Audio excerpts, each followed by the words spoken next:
is teratogens? Any disease, drug, or other environmental agent that can harm a developing embryo or fetus. Same defect can be caused by different teratogens, and variety of defects may result from single teratogen.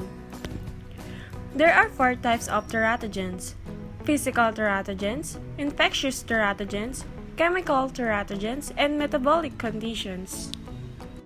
What is physical teratogens? These are agents that come from the external environment that physically affect the mother and can harm a developing fetus. Example of physical teratogens: hyperthermia, extreme physical trauma, and X-rays, which can cause abortion, mental retardation, and abnormal head size. What is infectious teratogens? TORCH is an acronym for a special group of infections that can affect the developing baby during pregnancy.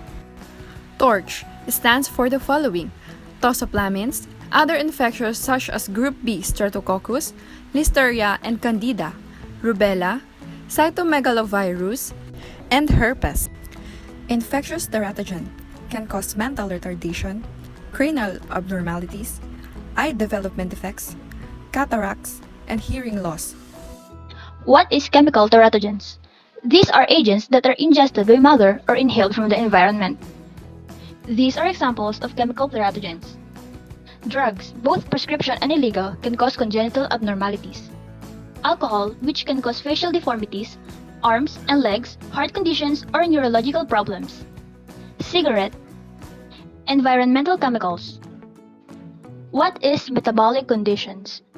Metabolic conditions are abnormalities in the chemical process of producing energy from food, and thereby affect the development and function of the body.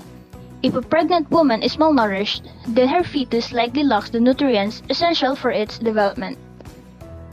Now, let's proceed to the research of Dr. Wendy Chung with the title of Teratogens and Their Effects. Teratology is the study of abnormal development in embryos and causes of congenital malformations or birth defects. Causes of congenital malformations includes: Number 1. Genetic factors such as chromosomal abnormalities as well as single gene defects.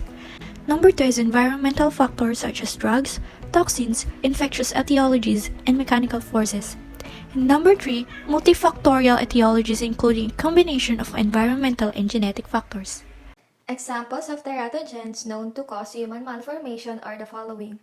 Nicotine does not produce congenital malformations, but nicotine does have an effect on fetal growth. It decreases the supply of oxygen and nutrients available to the embryo. Alcohol is a common drug abused by women of childbearing age. Infants born to alcoholic mothers demonstrate prenatal and postnatal growth deficiency, mental retardation, and other malformations.